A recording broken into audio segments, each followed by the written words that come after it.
இன்றே சப்ஸ்கிரைப் செய்து உங்கள் ஃபேவரட் ஷோகளை காணுங்கள்.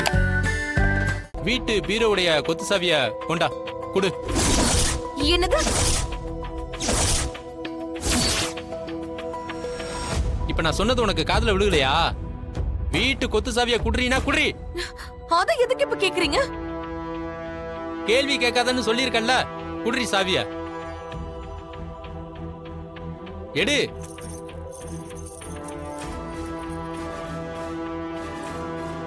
எல்லாரும் கேட்டுக்கங்க, அண்ணனுக்கு அடுத்து இந்த வீட்டுல எல்லாமே அண்ணிதான்.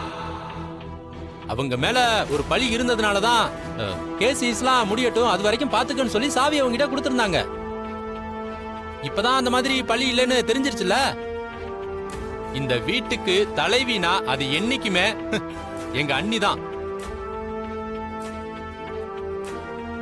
அண்ணி, சாவியை வாங்கிக்கங்க அண்ணி.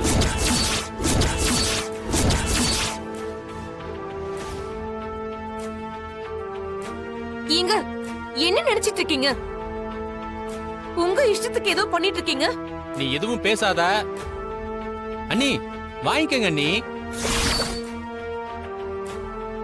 வேண்டாம் சிவா, அது பார்வதி கிட்டே இருக்கட்டும். அவளே பொறுப்பெல்லாம் பாத்துக்கிட்டோம்பா.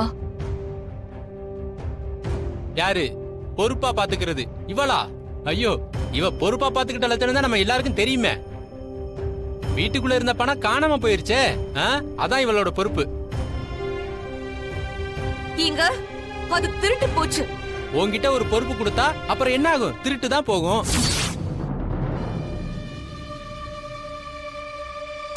அண்ணிதான் இது எல்லாத்தையுமே பொறுப்பா பாத்துப்பாங்க. மரியாதையா சாவியை கொடு. சரியா சொன்னீங்க மச்சான். ஊருக்கு மச்சான் எப்படி பார்த்து பார்த்து நல்லது செய்வாரோ,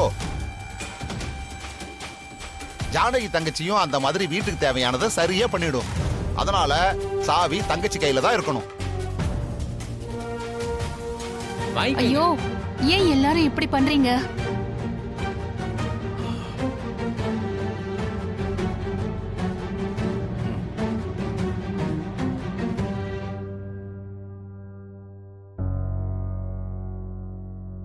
அப்புறம் என்ன, அண்ணனே வாங்கிக்க சொல்லிட்டார்ல.